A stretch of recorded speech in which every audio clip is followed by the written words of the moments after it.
बिस्मिल्लाहिर्रहमानिर्रहीम। गuyton का chapter number 42 की पार्ट 1 की वीडियो स्टार्ट करते हैं। बेसिकली ये चैप्टर रेगुलेशन और रेस्पिरेशन से रिलेटेड है।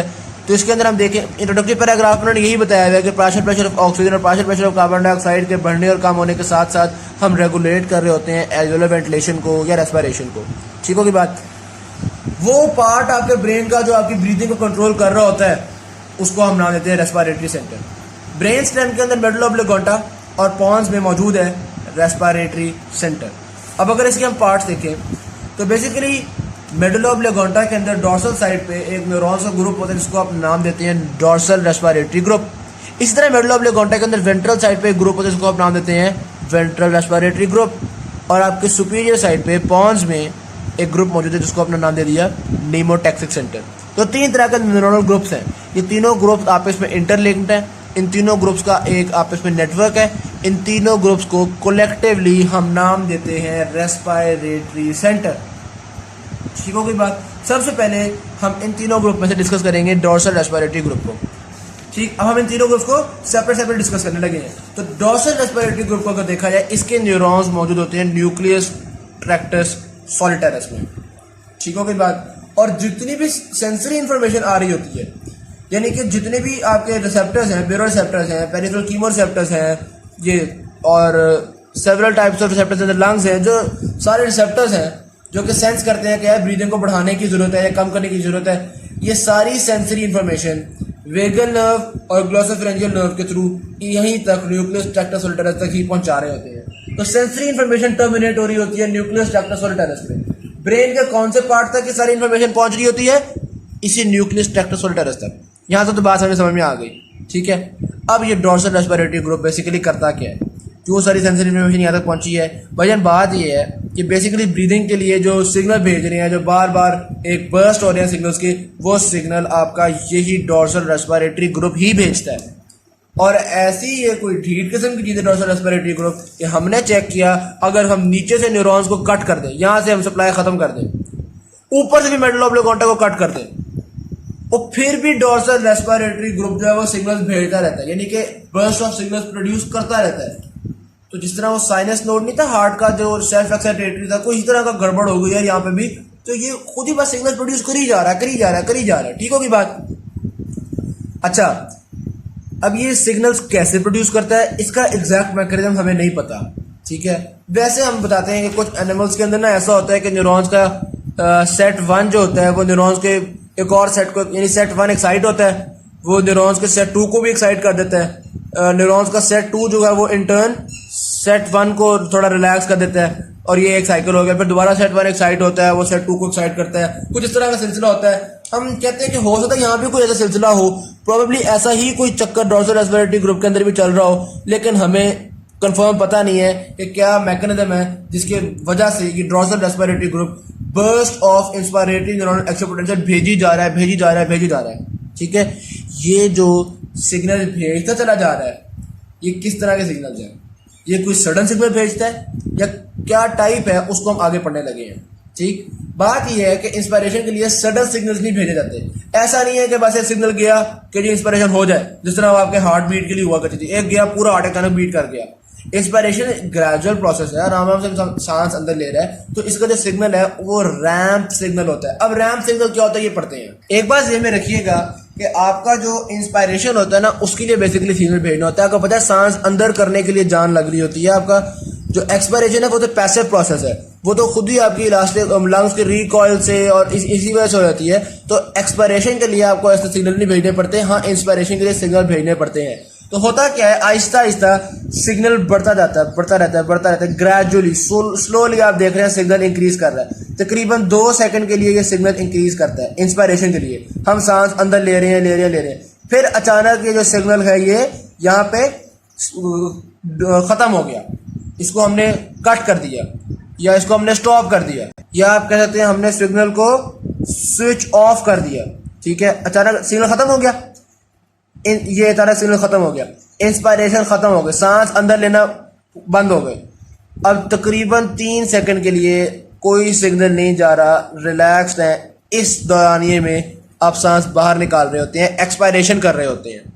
तो इस तरह का जो सिग्नल प्रोड्यूस हो रहा है जिसमें ग्रेजुअली सिग्नल इंक्रीज करता है, फिर अचानक स्विच ऑफ हो जाता है, फिर काफी देर रिलैक्स रहता है, फिर सिग्नल ऐसे ऐसे इंक्रीज करता है, स्विच ऑफ। इस तरह के सिग्नल को हम नाम देते हैं रैम्प सिग्नल।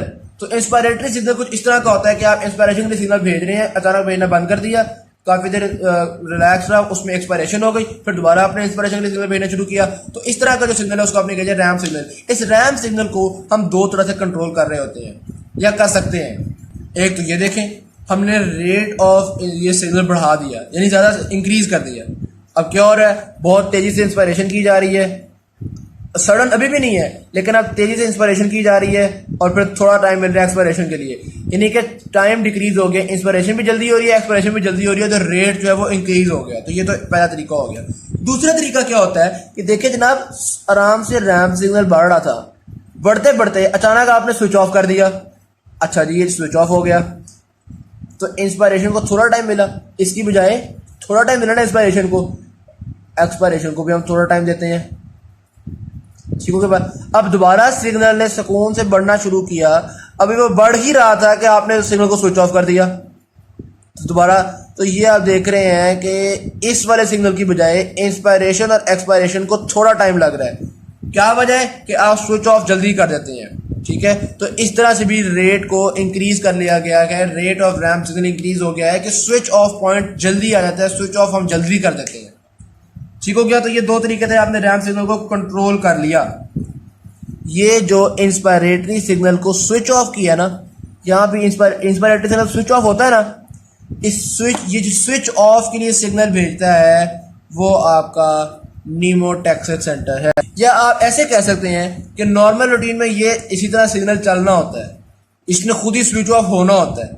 लेकिन नीमोटैक्सिक सेंटर क्या करता है, जब भी नीमोटैक्सिक सेंटर से सिग्नल्स आएंगे तो उन्होंने जल्दी स्विच ऑफ करवाना है, उन्होंने जल्दी इंस्पायरेटरी सिग्नल को खत्म करवाना है। तो अगर आपसे पूछा जाए नीमोटैक्सिक के जब सिग्नल ज्यादा आ रहे होंगे तो क्या होगा, रेट ऑफ ब्रीदिंग इंक्रीज हो जाएगा, क्योंकि जल्दी जल्दी स्विच ऑफ हो रहा है, इंस्पायरेशन को थोड़ा टाइम मिल रहा है, इसी तरह एक्सपायरेशन को भी थोड़ा टाइम मिल रहा है। तो नीमोटैक्सिक सेंटर से जब ज्यादा सिग्नल्स आएंगे स्विच ऑफ जल्दी होगा, ब्रीदिंग रेट इंक्रीज होगा, इंस्पायरेशन को थोड़ा टाइम मिलेगा, एक्सपायरेशन को थोड़ा टाइम मिलेगा। ठीक हो गई बात। तो ये आप देखते हैं। अच्छा, पहले तो यहां तक मैंने इंस्पायरेटरी रैम्प सिग्नल को डिस्कस कर लिया। आगे आ गए हम नीमोटैक्सिक सेंटर की तरफ। नीमोटैक्सिक सेंटर को उन्होंने आपको बता दिया कि स्विच ऑफ पॉइंट जो है वो इसको बेसिकली कंट्रोल कर रहा होता है। अगर नीमोटैक्सिक सेंटर से सिग्नल ज्यादा आएंगे तो जल्दी स्विच ऑफ हो जाएगा, कम ब्रीदिंग हो सकेगी, और अगर नीमोटैक्सिक सेंटर से कम सिग्नल्स आएंगे तो थोड़ी देर बाद स्विच ऑफ हुआ करेगा, ब्रीदिंग आपकी थोड़ी स्लो हो जाएगी। ये इन्होंने आगे बताया है कि नीमोटैक्सिक सिग्नल ज्यादा हो तो 30 to 40 ब्रीथ पर मिनट हो जाता है, नीमोटैक्सिक सेंटर के सिग्नल्स कम हो तो 5 ब्रीथ पर मिनट हो जाता है। तो ये नीमोटैक्सिक सेंटर इस तरह से आपका रेट ऑफ ब्रीदिंग को कंट्रोल कर रहा होता है। ये तो बात समझ में आ गई। ठीक हो गई बात। अच्छा, नीमोटैक्सिक सेंटर के जो न्यूरॉन्स है वो बता रहे हैं ये न्यूक्लियस पैराब्रेकियलस में होते हैं। जैसे डोर्सल रेस्पिरेटरी ग्रुप के आपने पढ़ा था ना, न्यूक्लियस ट्रैक्टस टेरेस में, यहाँ भी यार एक नाम याद कर लो अगर करना है तो, न्यूक्लियस पैराब्रेकियलस। ठीक हो गई बात। तो ये स्विच ऑफ सिग्नल कौन भेज देता है आपके पास, न्यूक्लियस मतलब नीमोटैक्सिक सेंटर। ठीक है, न्यूमोटैक्सिक सेंटर का काम क्या है, ये यहाँ पर लिखा हुआ है limits the duration of inspiration. जाहिर बात है, जब सिग्नल को बढ़ते बढ़ते अचानक आपने सीज कर दिया तो इंस्पायरेशन की ड्यूरेशन को आपने कम कर दिया, लिमिट कर दिया। ठीक हो गया। तो बहुत सिंपल सी चीज थी न्यूमोटैक्सिक सेंटर। तीसरे नंबर पे आता है आपके पास वेंट्रल रेस्पिरेटरी ग्रुप। ये वेंट्रल रेस्पिरेटरी ग्रुप कहाँ पे होता है, वैसे तो आपको पता है मेडुला ऑब्लिंगुइटा में वेंट्रल साइड पे, लेकिन यहाँ नाम है याद करने तो कर लें, इन द न्यूक्लियस एम्बिगस रोस्ट्रली और न्यूक्लियस रेट्रो एम्बिगस कॉर्डली, इन दोनों साइड पे बता दिया उन्होंने क्या आ गया आपके पास, याद करना तो कर लीजिएगा, ऐसा मेरे ख्याल से इतना इंपॉर्टेंट नहीं है। अच्छा यार, इसका क्या काम होगा, सारा काम तो डोर्सल रेस्पिरेटरी ग्रुप कर रहा था, और चलो स्विच ऑफ को कंट्रोल कर न्यूमोटैक्सिक सेंटर ने, इसका क्या काम होगा। तो नॉर्मल क्वाइट रेस्पिरेशन में इसका वाकई कोई काम होता भी नहीं है। ठीक है, तो वो बता रहे हैं कि टोटली इनएक्टिव होता है during the normal quite respiration. हाँ, जब एक्सरसाइज होती है, जब आपको कुछ ज्यादा ही इंक्रीज करना पड़ जाता है अपनी ब्रीदिंग को, फिर ये भी हेल्प करना शुरू कर देता है, फिर ये भी सिग्नल भेजना शुरू कर देता है इंस्पिरेशन के लिए और एक्सपिरेशन के लिए। ठीक हो गई बात। तो नॉर्मल रूटीन में आपने देखा कि ये ऐसा काम नहीं कर रहा, इनएक्टिव है। यही दूसरे पॉइंट में मैंने लिखा हुआ है कि जब आपका बेसिक रिथमिकल ऑसिलेशन चल रही होती है तो इसका हम देखते हैं कोई पार्टिसिपेशन नहीं है ब्रीदिंग के अंदर। ठीक, लेकिन जब आपका कोई एक्स्ट्रा रेस्पिरेशन की जरूरत है, जब आप कोई बहुत हैवी एक्सरसाइज कर रहे हैं, उस वक्त ये इंस्पायरेशन को भी इंक्रीज करेगा, एक्सपायरेशन को भी इंक्रीज करेगा, आपकी ब्रीदिंग को तगड़ी सपोर्ट देगा। इसके कुछ न्यूरॉन्स होते हैं जो जब स्टिमुलेट होते हैं तो वो आपकी इंस्पायरेशन को हेल्प करते हैं, और बाकी न्यूरॉन्स, कुछ अदर न्यूरॉन्स होते हैं जो जब स्टिमुलेट होते हैं तो वो आपकी एक्सपायरेशन को सपोर्ट करते हैं या एक्सपायरेशन को इंक्रीज करते हैं। ठीक हो गई बात। अच्छा, ये तो बहुत सिंपल सी चीज़ है कि ये जो वेंट्रल रेस्पिरेटरी ग्रुप है ये आपके एक्स्ट्रा रेस्पिरेटरी ड्राइव के लिए हेल्पफुल है, क्योंकि मैंने आपको बताया कि नॉर्मल रूटीन में ये काम नहीं कर रहा था। जब एक्स्ट्रा एक्सपायरेशन और इंस्पायरेशन की जरूरत होती है, जब एक्स्ट्रा ब्रीदिंग की जरूरत है हमें, तब ये काम में आता है। आखिर में ये लिखा है, this area operates more or less as an overdrive mechanism when high levels of pulmonary ventilation are required. मतलब ज्यादा काम करना तब ये काम में आता है। ठीक हो गई बात। तो यहां तक तो आपने रेस्पिरेटरी सेंटर के तीनों पार्ट्स को पढ़ लिया, लेकिन एक और चीज जो अब आप यहाँ पे स्टडी करने लगे हैं वो है आपके पास हेरिंग ब्रूअर इन्फ्लेशन रिफ्लेक्स। अच्छा जी, होता क्या है, आपकी जो लंग्स है ना, लंग्स के ब्रोंकियोल्स, ब्रोंकाई, उनके अंदर मौजूद होते हैं स्ट्रेच रिसेप्टर्स। ठीक है, अगर लंग्स के अंदर हवा भरती जा रही है, लंग्स इन्फ्लेट कर गई हैं, बहुत स्ट्रेच कर गई हैं, ठीक है, अब इंस्पायरेशन को रोकने की जरूरत है। यार इंस्पायरेशन तो काबू से बाहर हो गई है, बढ़ती जा रही है, क्या किया जाए? तो ये जो स्ट्रेच रिसेप्टर्स होते हैं ये ब्रेन को सिग्नल भेजते हैं, और भाईजान बस इंस्पायरेशन रोको। यानी वो जो रैम्प सिग्नल था ना, वो जो इंस्पायरेशन बढ़ती जा रही थी, उसको स्विच ऑफ करने का कहता है ये। समझ आई बात की? यानी कि ये जो स्ट्रेच रिसेप्टर्स है इन्होंने भी स्विच ऑफ ही करना है रैम्प सिग्नल को, जिस तरह निमोटेक्स सेंटर ने स्विच ऑफ किया था। निमोटेक्स सेंटर को स्विच ऑफ करने से क्या हुआ था? इंस्पायरेशन का टाइम कम हो गया था। तो यहां भी यही होगा ना भाई, लंग्स फालतू की एक्सपैंड करी जा रही है, उनमें हद से ज्यादा एयर आ गई है, ठीक है, तो स्ट्रेच रिसेप्टर्स देखते हैं कि यार बहुत ज्यादा एयर भर गई है, तो वो जाके आपके रेस्पिरेटरी डॉर्सल रेस्पिरेटरी ग्रुप में जाके रैम्प सिग्नल को सीज करते हैं, स्विच ऑफ करते हैं। वो बस ओए मजीद इंस्पायरेशन ना करो, ठीक हो गई बात। तो ये भी इंस्पायरेशन को रोकेंगे, कम करेंगे, as a result breathing rate को इंक्रीज करेंगे।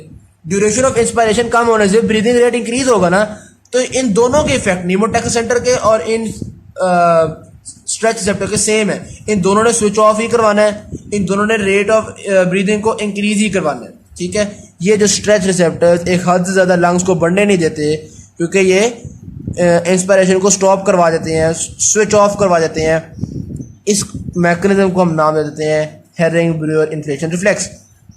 This mechanism is called the herring Breuer inflation reflex, जिसमें हमने इंस्पायरेटरी रैंप को स्विच ऑफ कर दिया है, क्योंकि लंग्स भाई बहुत एक्सपैंड कर रही थी। ठीक, अच्छा, लंग्स नॉर्मल रूटीन में ऐसा नहीं होता कि हर दफा स्विच ऑफ करने के लिए यहीं से सिग्नल जा रहे हैं। जब लंग्स कोई एक्स्ट्रा ऑर्डिनरी एक्सपैंड कर रही हैं तब ये काम में आता है। तो यानी कि लंग्स को एक्स्ट्रा एक्सपेंशन से बचाते हैं ये स्ट्रेच रिसेप्टर्स।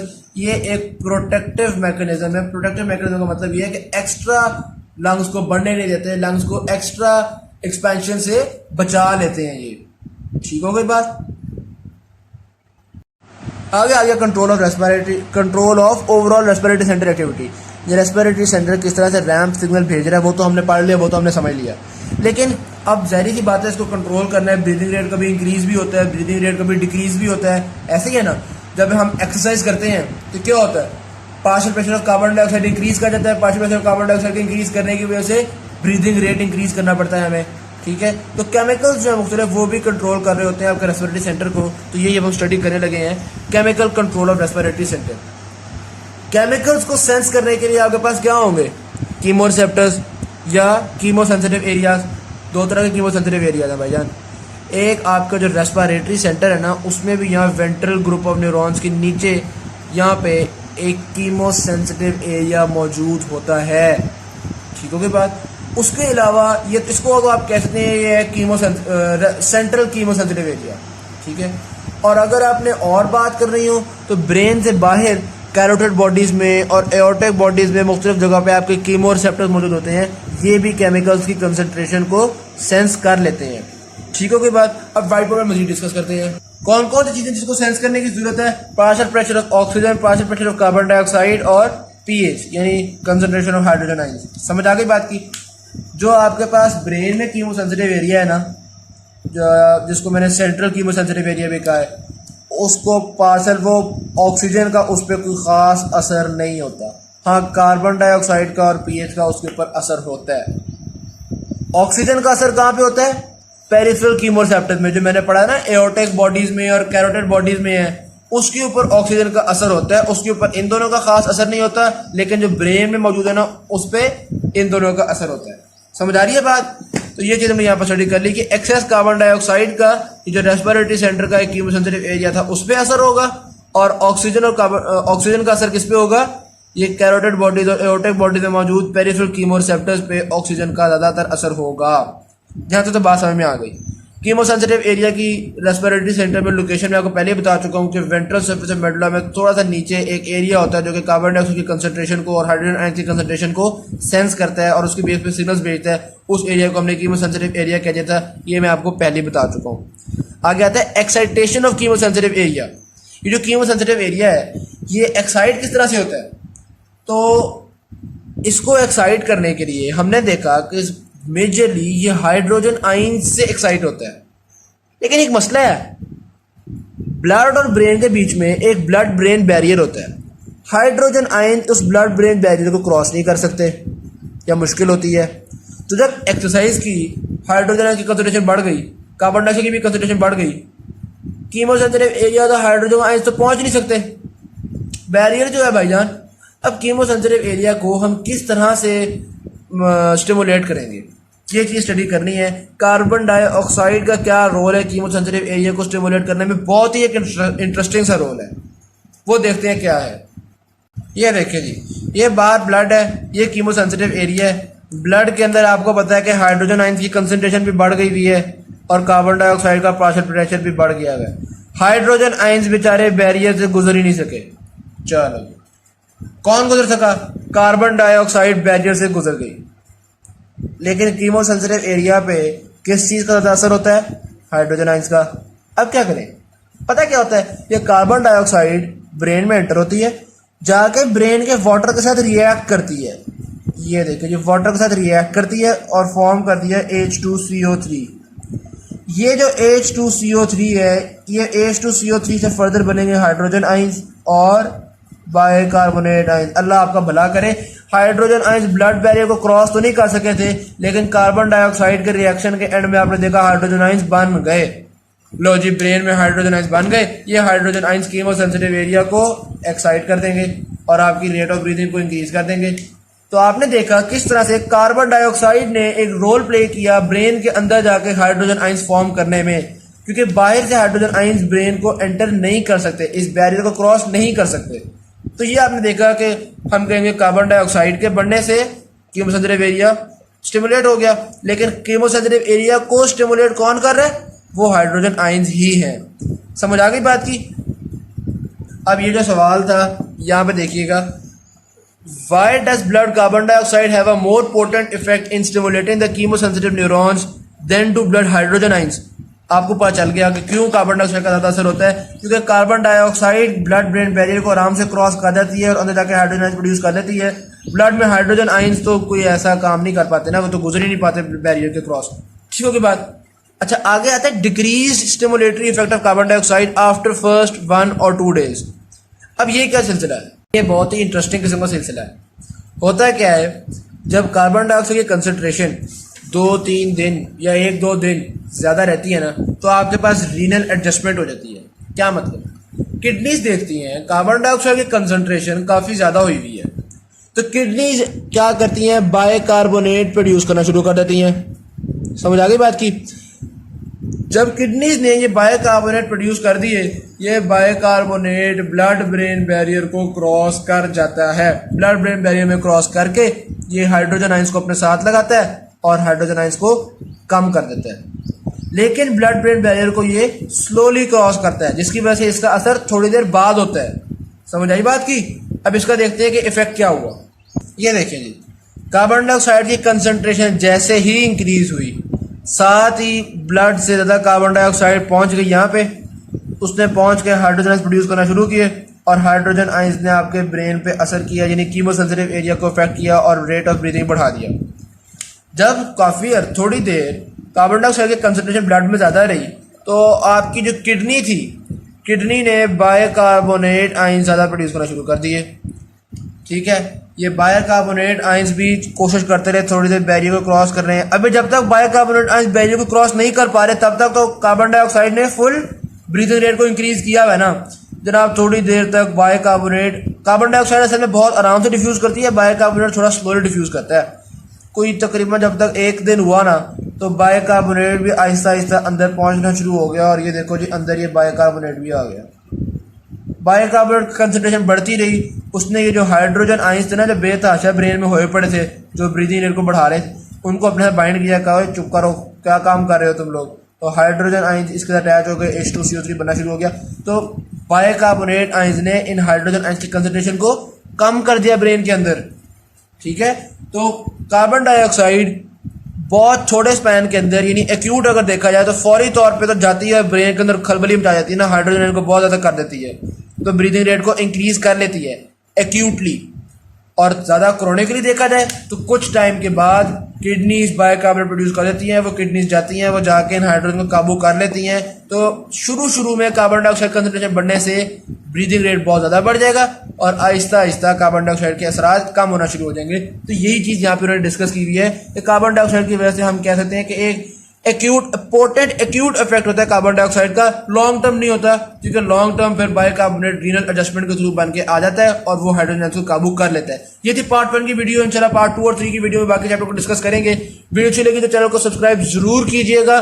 कोई भी कंफ्यूजन है, कुछ समझ नहीं आ रहा तो कमेंट सेक्शन में जरूर पूछिएगा। Thank you very much. अल्लाह हाफिज़।